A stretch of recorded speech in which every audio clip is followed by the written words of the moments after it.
Êxodo capítulo 20, o verso 16.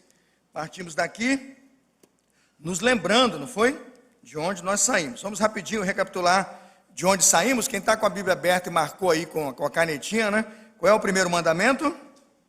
O primeiro, não terás. Quem não marcou, aproveita para marcar hoje, porque se você for pegar o catecismo católico ou outros ensinos, não está assim. Na Bíblia, está na Bíblia, e na Bíblia é um mandamento como é, então você deve usar a sua Bíblia. Versículo 3 é o primeiro mandamento. Qual é o segundo mandamento? Versículo 4, não farás para ti. Qual é o terceiro mandamento? Vamos lá, versículo 7, terceiro mandamento. E depois o quarto mandamento, versículo 8, lembra-te do dia do descanso para o santificar. Irmãos, os 4 primeiros mandamentos apontam para quem? Lembrou? Estamos falando da nossa vida com Deus, do relacionamento com Deus. 4 mandamentos, e são nãos assim muito categóricos. Nãos em favor da verdade. Alguém diz assim, pastor, Deus fez os mandamentos, né? E criou os mandamentos, os entregou, para então criar o pecado. Imagina, se Deus vai criar o pecado. Eu disse não. Deus vai afirmar a verdade. Deus nos entrega os mandamentos para afirmar a verdade. Não existe outro Deus além de mim. Isso é verdade, sim ou não? Uma imagem não é Deus. Isso é verdade, sim ou não? Você não pode desonrar o nome de Deus, pois o nome de Deus é santo. Isso é verdade, sim ou não? Então o mandamento não é criado para você pecar e para que você então entenda que foi porque tem um mandamento que você é feito pecador. Não, o mandamento é a aceitação da verdade, a afirmação da verdade. E se você nega a verdade, aí sim, em desobediência, pratica o pecado. 4 mandamentos iniciais apontam para Deus, para a sua santidade, e são, com certeza, a graça de Deus para nós. Depois nós temos o 5º mandamento. Qual é o 5º? Versículo 12, honra teu pai. É o 5º mandamento. O 6º, o 7º, o 8º, agora vamos ao 9º, que é o de hoje. Vamos todos juntos, ler todos juntos. Não dirás falso testemunho contra o teu próximo. Esse é o 9º mandamento, o penúltimo mandamento da lei de Deus, e nós vamos observá-lo nesta manhã. Vamos orar. Senhor, abençoa-nos aqui, e que a sua palavra seja para nós uma bênção, uma bênção. Que esta graça do Senhor entregue, ó Deus, nas tábuas da lei, por Moisés ao povo, sejam para nós também a certeza de que o Senhor nos entregou um mandamento em defesa da verdade. Se nós amamos a verdade, nós temos que amar a verdade, nós temos que proclamar a verdade, mas nós temos que protegê-la, nós temos que honrá-la com as nossas vidas. Essa é a nossa oração, pedindo esta compreensão, em nome de Jesus. Amém. Pode sentar-se. Quem sabe o tema do sermão desta manhã, repita comigo, em defesa. É aqui que encontramos mais um mandamento de proteção da sociedade. Imagine o que seria o homem sem um mandamento como esse, o povo de Deus sem um importante 9º mandamento. A reputação alheia poderia ser destruída. Hoje, por mais que a justiça defenda a nossa causa, quando você vai lá e abre um processo por calúnia ou difamação, procurando proteger a sua reputação, a Bíblia já o fez, quando lá nas montanhas do Sinai, o Senhor Deus entregou um mandamento que protege a reputação do ser humano e dá a ele o direito, de procurar em Deus segurança da sua reputação. Quem já teve a sua reputação manchada, ou já foi alvo e fruto de falsos testemunhos, sabe o quanto isso pesa, o quanto isso corrompe, o quanto afeta a nossa vida. Eu tenho minha família e meus filhos, muito expostos. Sou uma pessoa pública, amplamente conhecida dentro do ministério, na igreja, no bairro, nas ruas. E quando então alguém diz alguma coisa que não é nossa, ou nós não fizemos, ou algo que eu particularmente nunca disse, aquilo me afeta bastante, ainda que não saia aí procurando me defender ou criar situações, mas não pense você que tal calúnia, tal fofoca, tal mentira não afeta o seu pastor, afeta, e a gente tem que orar e pedir misericórdia e dizer, Senhor, está aí a pessoa contra o seu mandamento, seja o Senhor a corrigi-la, não eu, sua é a justiça, sua é a vingança, já diz o Senhor mesmo vai retribuir. Mas quando vejo um mandamento como esse, entendo o que ele significa e quero pensar com os irmãos, como posso hoje colocá-lo na minha vida prática e especialmente no seio da minha família. Vamos lembrar que Êxodo 20, versículo 16, e Deuteronômio, você pode conferir, Deuteronômio capítulo 5, versículo 20, a palavra falso testemunho aqui, não dirás falso testemunho, vem do hebraico sheker, né? Se quiser falar hebraico, diga sheker, não é cheque sem fundo, é diferente, é sheker, né? Com S-H-E, né? Q-U, né? E-E-R, sheker. Essa palavra sheker do hebraico quer dizer mentir. Essa palavra quer dizer fazer uma falsa acusação. Na verdade, quando lemos a palavra sheker e fazemos o comparativo na chave bíblica do Antigo Testamento, a palavra é usada como inverdade, também está lá sheker. A palavra é usada como a impostura proveniente do comportamento de um impostor, está lá, sheker. A palavra sheker tem traduções rápidas no Antigo Testamento como engano, falso ou falsidade, dissimulado, e a palavra comum, mentiroso. Essa é a palavra, sheker. Quando analisamos alguns textos, eu pude identificar a aplicação clássica do mandamento, diretamente quando Deus então permitiu que os seus autores, pelo Espírito Santo, usassem a expressão na direção de alguém. Aí eu entendo que o mandamento é. Deuteronômio 19, 18, quando aquela testemunha deu um falso testemunho, ela foi chamada de testemunha mentirosa. Essa é a aplicação do mandamento. Aquilo que ela disse não era verdade, ela foi envergonhada diante de sua própria comunidade. Quando penso em sheker, para quebrar o 9º mandamento, penso então também naquele mentiroso profeta de Jeremias 5,31. Jeremias 5,31. Aquele falso profeta é sim, obviamente, identificado e caracterizado como alguém que não cumpre, não observa e está absolutamente contrário ao 9º mandamento. E como está em Provérbios, eu não sei se podemos colocar o texto, Provérbios 17, 4, a palavra sheker aparecendo na sabedoria de Salomão. Provérbios 17, não sei se tem, versículo 4. O malfazejo atenta para o lábio iníquo. Aí veja lá, qual é a palavra ali? O sheker. Essa é a palavra. O mentiroso inclina os ouvidos para a língua o quê? Maligna. Esse sheker é o maligno, né? Eu digo que é o diabo em pessoa, é aquele que você diz assim, vá de retro, Satanás, porque a sua língua é contra mim, e ela me acusa de algo que não sou, ela diz algo que num tribunal é tomado por falso testemunho. Quem já viu aqueles filmes de falso testemunho fica escandalizado, eu fico escandalizado, aqueles filmes gravados lá, em que o cara tem lá o depoimento dele comprado, corrompido e vendido, né? Aí chega lá, geralmente é um guarda, né, um policial, uma autoridade ali do tribunal, e levam o quê, Newton? A Bíblia. Aquilo é um escândalo, eu fico escandalizado. Como consegue? Aí bota a mão na Bíblia e lá a autoridade diz, prometo dizer o quê? A verdade, somente a verdade, nada mais que a verdade. Aí depois o cara mente, assim, sinceramente, né? O cara mente, descaradamente. E, obviamente, depois, com o andar do julgamento, aquela realidade é descoberta. Em tempo de fake news, em tempo de tanta pós-verdade, em tempo de tantos fakes e falsidades, este mandamento precisa ser por nós observado e colocado em prática. Eu lembro que antigamente, quando você queria divulgar alguma coisa, eu não sei se você é tão velho quanto eu, mas quando você queria divulgar alguma coisa antigamente, como é que você fazia? Contratava uma pessoa para distribuir santinho, lembra disso? Era o recurso que tinha. Você distribuía santinho na rua, ou então colocava o homem sanduíche. Eu, de vez em quando, lá no centro do Rio, esbarrava com aquele sujeito. Lembra dele, o homem sanduíche? Era uma placa, né, na frente, uma placa atrás, uma cordinha no ombro, e ele andava, né, com aquela notícia, compra o ouro, venda o ouro, faça isso, venda aquilo, exame odontológico grátis, orçamento grátis. Ainda tem alguns em Campo Grande, agora estão usando a mochila, já viram? Bota a mochila e bota lá em cima.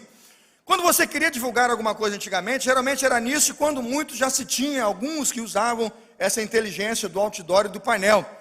Hoje em dia, para divulgar uma notícia, quase ninguém usa mais essas coisas. Nós usamos o que, irmãos? Redes sociais. As empresas descobriram as redes sociais e agora é um problema que a gente sofre invasão de privacidade, é um negócio de doido. Se você instalar o aplicativo da empresa e não cuidar de entrar lá nas configurações e bloquear, não permitir e tal, os caras ouvem até você conversando. Eu estava lá no shopping com a minha esposa, eu falei assim, ela falou assim, teoria da conspiração. Eu disse, não.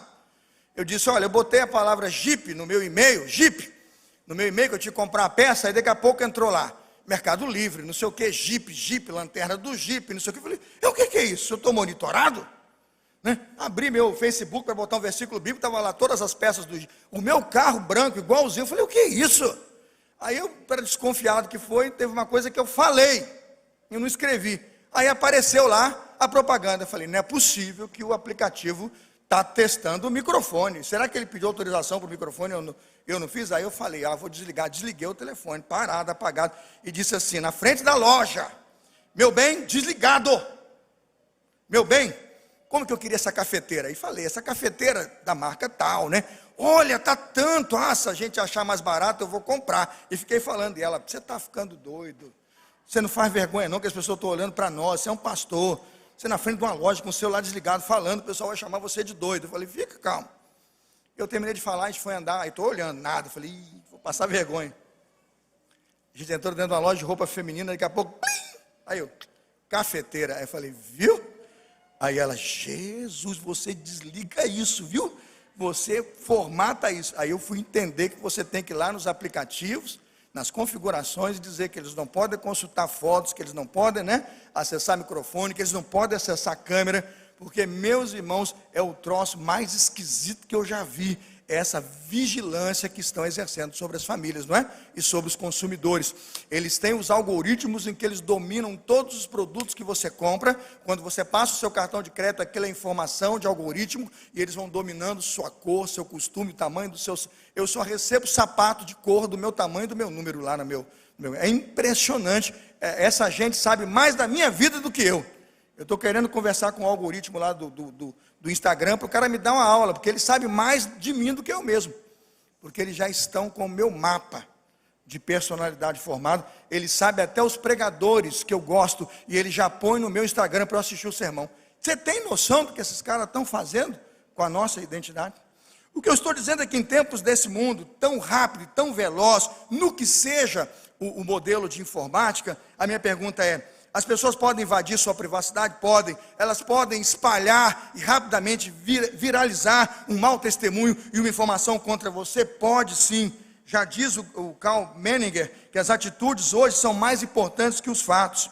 Hoje, quando uma notícia não depende mais de uma evidência, mas de um sentimento, é importante entender que este é um mandamento que precisa ser interpretado e reconhecido na cultura da pós-verdade. Quando eu digo que uma notícia não depende de evidência, eu digo que o indivíduo acredita na notícia porque ela é conveniente, ela sustenta suas crenças, ela defende suas ideias, né? Eu vejo hoje como nós, que não sabemos nada de nada, para defender as nossas crenças, ou valorizar a postura política que assumimos, estamos aí distribuindo e passando informações que a gente nem sabe se tem evidência científica. Fulano de tal, importante líder do Brasil, disse que tal remédio, ou esse ou aquele remédio é muito bom. E todo mundo começa a dizer que é muito bom, né? E todo mundo começa a copiar e dizer que é bom. E começa a espalhar e dizer que é bom. Me desculpe, eu não estou aqui acusando nem defendendo, eu estou tentando dizer uma coisa para você. Se o fato ainda não é uma evidência científica, tenha cuidado, porque a gente precisa pautar aquilo que a gente compartilha em fatos e o quê? Evidências. Mas a gente está tomando a ideia de compartilhar uma notícia ou um fato, porque a gente se sente bem. Ela me outorga aquilo que eu então discuti com meu vizinho e que fiquei envergonhado se era ou não verdade. Mas no primeiro slide, na primeira foto, em que tal ideia, que coaduna com as minhas ideias, se sustenta, o que eu faço? Eu divulgo. Só que tenha cuidado. Nem todo mundo que está divulgando esse tipo de informação está a serviço do bem. Nem todo mundo que sustenta esses slides ou esses sites está servindo, veja, a nação, a você, a sua família. Muitas vezes as pessoas estão servindo seus próprios interesses. E nós estamos copiando mau testemunho, estamos copiando falso testemunho, estamos duplicando em verdades. Você diz assim, pastor, só está falando como se eu fosse um santo. Não. Eu me lembro na Copa do Mundo, acho que foi a última, né? A última foi no Brasil? Eu quero falar da que foi no Brasil, foi a penúltima então. Teve uma Copa no Brasil. Eu sei que eu estava aqui pastoreando, a Copa foi no Brasil e a seleção da Alemanha ficou na Bahia.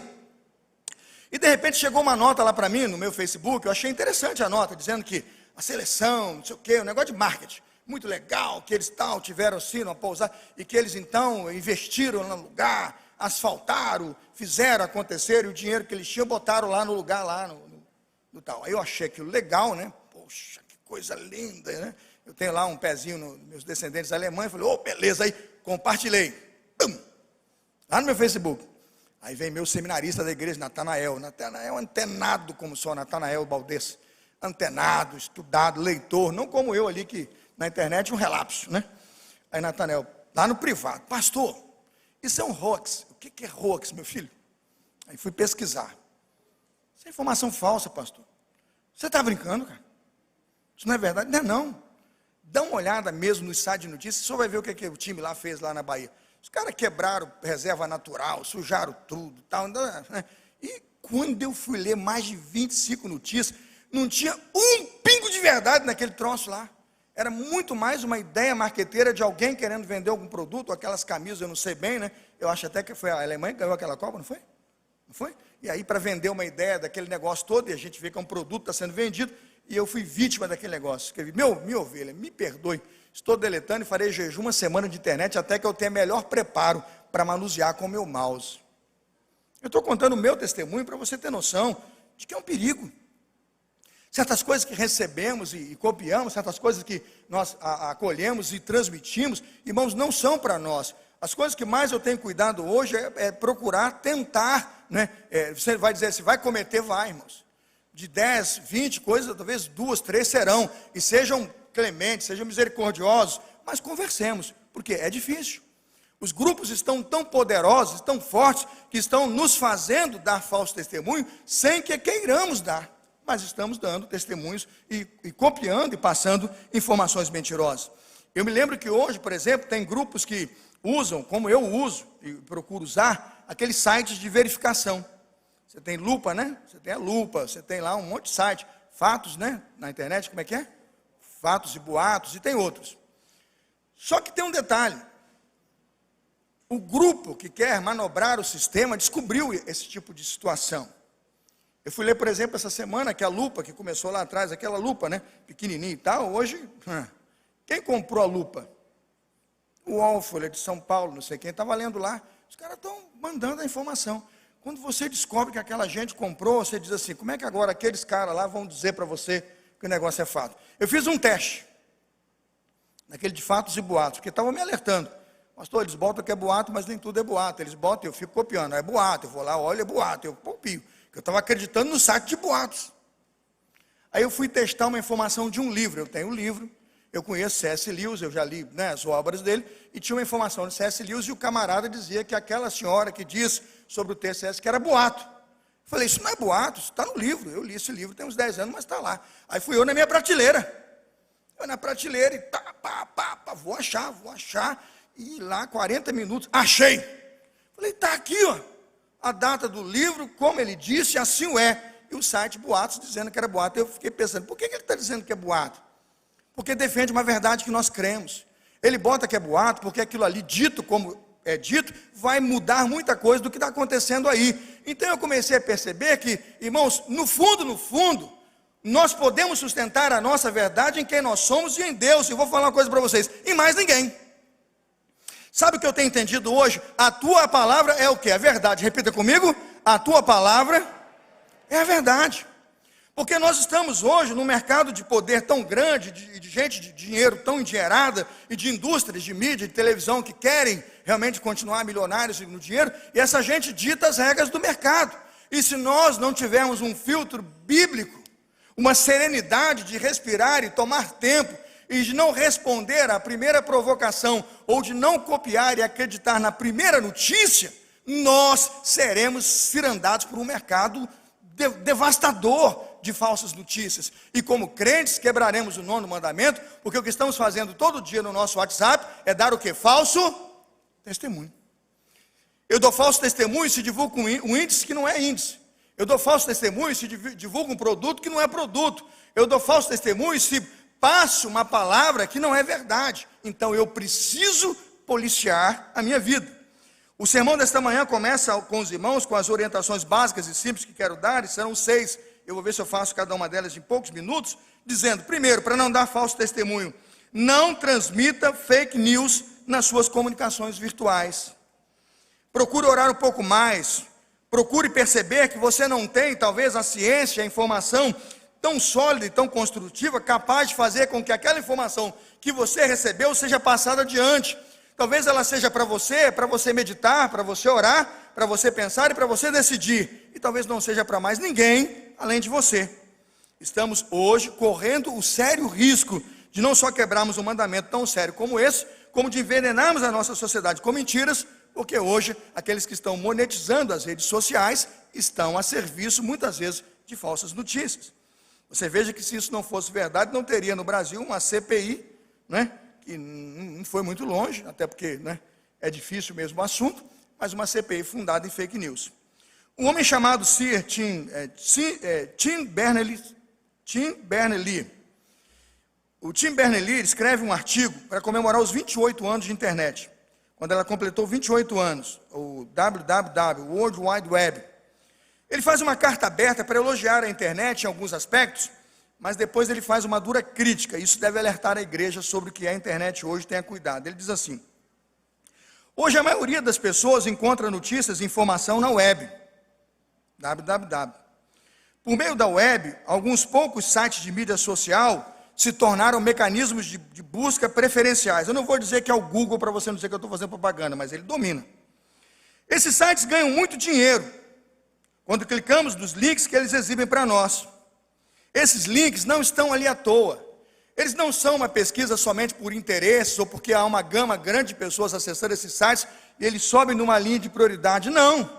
Eles dão ali na linha de pesquisa porque alguém está pagando para aparecer na sua chave de pesquisa como primeira e melhor informação.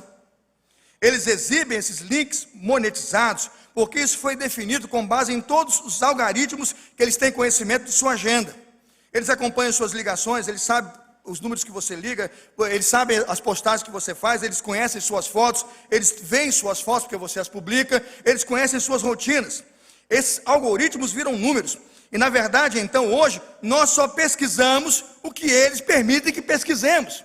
E só vai aparecer na sua linha de pesquisa o que a essas grandes corporações interessar. E quando você pesquisar alguma coisa como verdade, tenha cuidado e tenha piedade de se lembrar que alguém monetizou para aquele primeiro link aparecer lá e você ser consultado. Aí você diz: pastor, só está dizendo que se eu procurar a primeira igreja batista no Google, aparecer a primeira que foi monetizado? Irmãos, quando, entenda, meu caso eu não pago, ele não está na prioridade, é porque você procurou diretamente, especificamente uma coisa. Mas veja assim, ainda assim, é porque muita gente procurou essa informação. Essa informação é controlada, ela é detida, e se você não tomar cuidado, ela estará manipulada por um sistema que espalha informações conforme ele quer, quando ele quer, para fazer você andar no caminho que muito bem ele quer.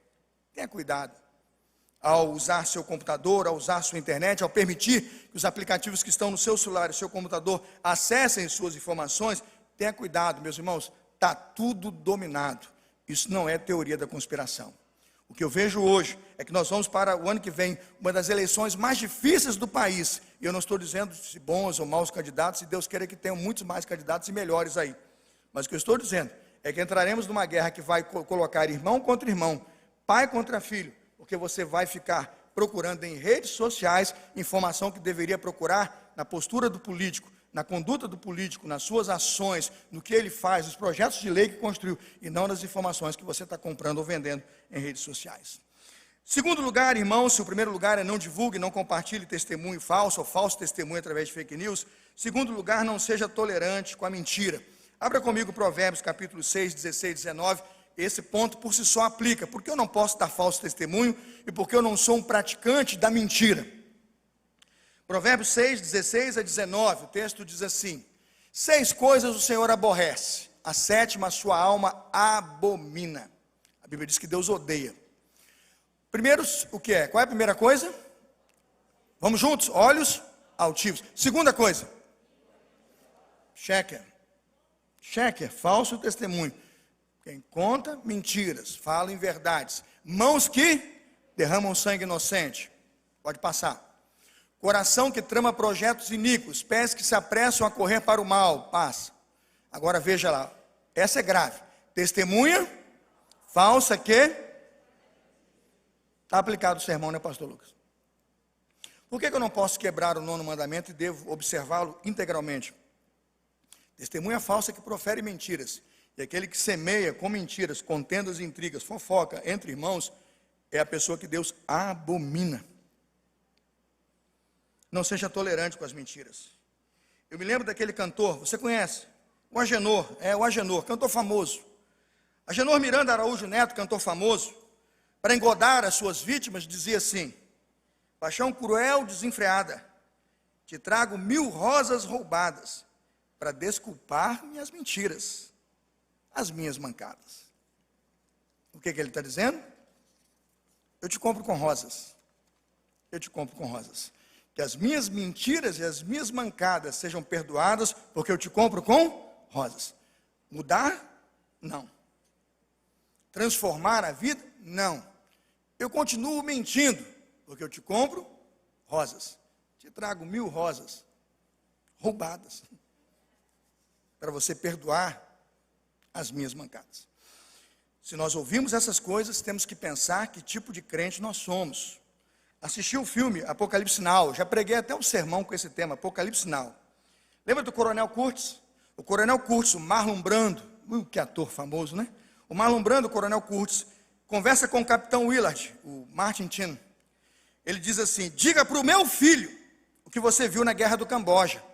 Exija que o meu filho compartilhe aquilo que nós vimos e ouvimos na guerra do Camboja. Ele diz assim: tudo que fiz, tudo que você viu, fatos. Porque nada há mais que eu deteste do que o fedor das mentiras. Se nós somos cristãos, devemos fazer como o então Coronel Kurtz.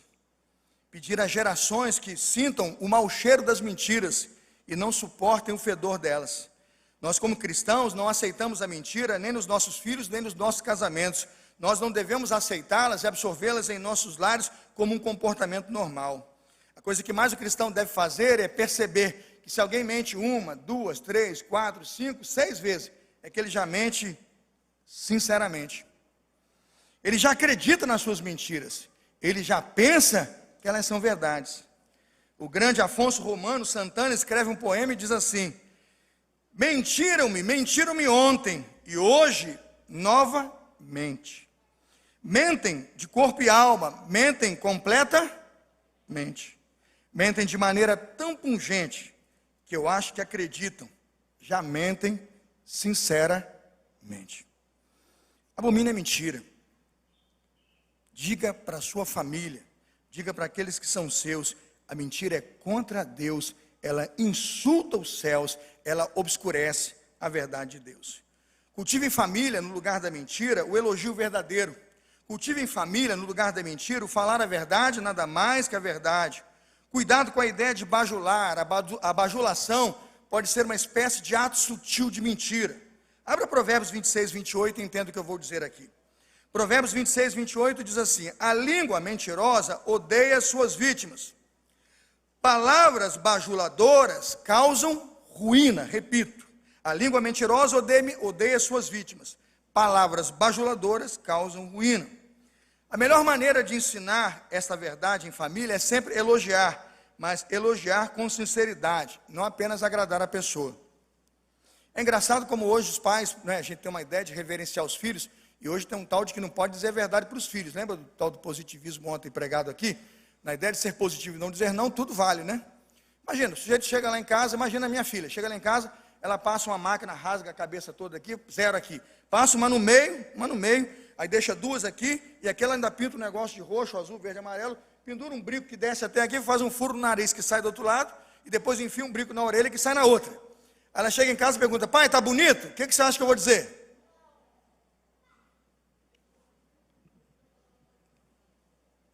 Agora tem um negócio engraçado, que eu vejo essa turma pela rua aí. Aí você vai dizer assim: tem gente que acha bonito. Ora, por favor, irmãos, a bajulação é mentira. E a gente, se ele gosta, e aí vai viver a vida dele, quando é maior de idade, as decisões são de cada um, o que eu vou dizer sempre é: eu não gosto. Não dá para dar a ideia de que bajulação é algo verdadeiro, ou que você está, de alguma forma, então, tentando proteger a relação. Né? A mulher chega em casa, está toda desarrumada. O que achou? Está lindo? Eu falei: não, você devia estar mais arrumada, meu bem. Estou chegando em casa. Né? Aí dá uma melhorada. Ela vai lá no quarto, passa. Opa! Agora, na ideia de não desagradar, está bonito. Será que está bonito mesmo? Veja bem, é verdade? Quando nós usamos esse tipo de bajulação, que no nosso coração, francamente, é mentira, isso é um desastre, irmãos. Aí você diz assim, pastor, mas não é fácil. Tem hora que o guri dá uma ajeitadinha lá, faz um cabelo assim com gel, a gente acha engraçadinho. Eu digo, é verdade. Eu não vou dizer que é bonito, mas é engraçado. Humberto Eco, no Nome da Rosa, diz o seguinte: nem todas as verdades são para todos os ouvidos, nem todas as mentiras podem ser reconhecidas como tais. Às vezes o silêncio, em algumas situações de enfermidade, pode ajudar, mas nunca é mentira. Mas nunca é mentira. Nós afirmamos a verdade, nada mais que a verdade. O pacto da família verdadeira tem que ser um pacto de verdade sempre. Lembra de Atos 5? Quando Ananias e Safira venderam um terreno, retiveram parte do valor, compareceram diante dos apóstolos e disseram que aquele era todo o valor. Qual era o problema ali? Era reter o valor? Era ter parte do valor? Qual foi o problema com Ananias e Safira diante dos apóstolos? Qual foi, irmãos? Repita, qual foi? Mentira. Um casal que faz um pacto de mentira vai colher, irmãos, aquilo que Ananias e Safira colheram. Eu não digo que nem a morte ali, fisicamente falando, mas a Bíblia diz que o salário do pecado é o quê? E a mentira é pecado. E quem é o pai da mentira? O casal precisa fazer um pacto pela verdade. Se seu marido ou sua esposa estão fechando com você, e vocês estão fechando um pacto de mentira, tenham cuidado. O pacto de mentirosos é feito na aliança de Satanás e não de Jesus. Esse foi o pecado de Ananias e Safira. Para terminar a mensagem, eu quero dizer o seguinte: cuidado, irmãos, com a mentira não se brinca. Cuidado, com a mentira não se brinca. A família cristã deve repudiar todo tipo de brincadeira com a mentira. Cuidado com o 1º de abril, seu pai caiu, sua mãe não viu. Cuidado. Não se deve brincar com algo tão sério. E não se pode brincar com algo que é sério e pode comprometer a saúde espiritual de uma família. Pastor, mas a Bíblia não diz que eu não posso fazer uma brincadeirazinha em 1º de abril com a mentira. Diz sim. Provérbios 26, abra a Bíblia. Provérbios 26, 17. Provérbios 26, 17 diz assim: meter-se em discussão alheia é como puxar um cachorro pelas orelhas. Por favor, não façam isso, perigo. Se for aquele cachorro da Débora, então perigo. Um pitbull. Vai brincar com o pitbull puxando pela orelha. Depois você vai dizer que o cachorro é bravo. Ora, você pegou o cachorro pela orelha. Meter-se em discussão alheia é como puxar um cachorro pela orelha, sabe? Era Salomão. Agora veja, o louco que atira com arma mortal causa tanto estrago quanto quem? Quanto quem mente ou engana um amigo e depois diz para ele o quê? O que ele disse? Eu estava brincando.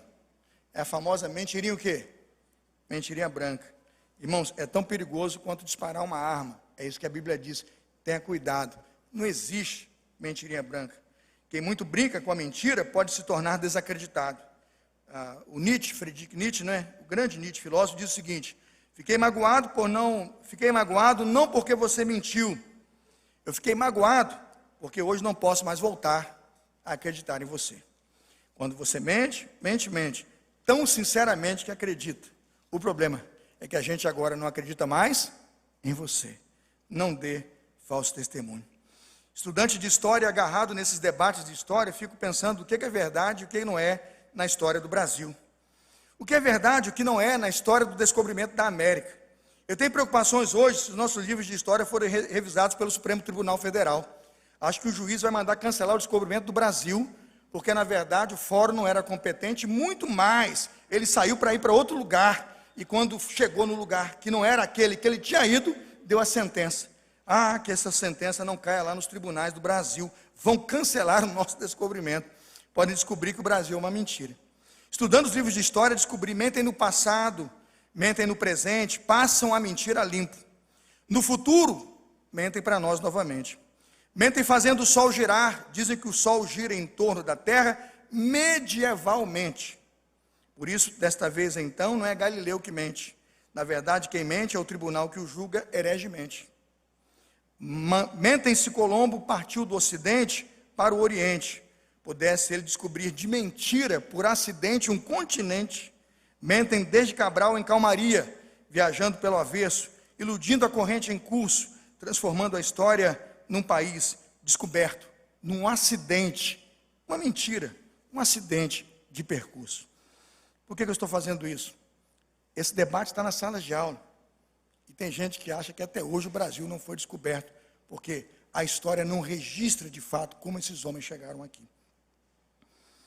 O que eu estou dizendo é que se nós descuidarmos e não observarmos a letra da lei de Deus e os ensinos da sua palavra, quando menos você se der conta, você é mais um contador de histórias, um daqueles desbravadores da mentira e sustentadores da inverdade. O que fazer? Levítico 19:16, eu vou encerrar. Abra o texto, por favor. Levítico 19:16. Eu vou terminar com esse texto, talvez mais um, e eu quero terminar. Levítico 19:16. Não andarás como, que palavra é essa aí, irmãos? Mexeriqueiro. Não sei se tem, tem quem sabe. Mexeriqueiro não é vendedor de mexerica ou tangerina, não. Tem mexerica, não tem? Não é esse, não. Esse mexeriqueiro é o fofoqueiro, o linguarudo. Não vivam como difamadores, não vivam como fofoqueiros, não sejam assim no meio do povo. Quando Deus diz isso à nossa sociedade, Ele está pedindo que a igreja tenha cuidado com a fofoca. A fofoca hoje é um mal, irmãos, que está servindo de base e de sustentação para a nossa sociedade.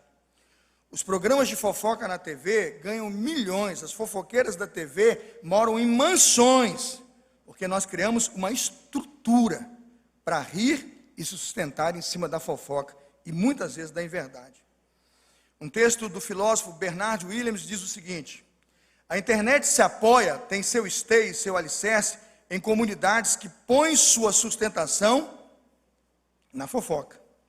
A internet constrói lugares de encontro que crescem com rapidez para a troca livre e desorganizada de mensagens, que caracterizam por uma variedade de informações fantasiosas, suspeitas, supersticiosas, escandalosas, maléficas.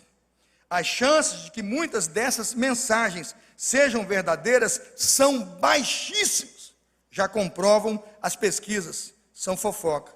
E a probabilidade que o próprio sistema onde você procura tal informação venha ajudar você ou alguém a distinguir as verdadeiras são quase improváveis, nulas ou baixas. Deus tenha misericórdia de nós. Gastemos menos tempo na internet, mais na Bíblia.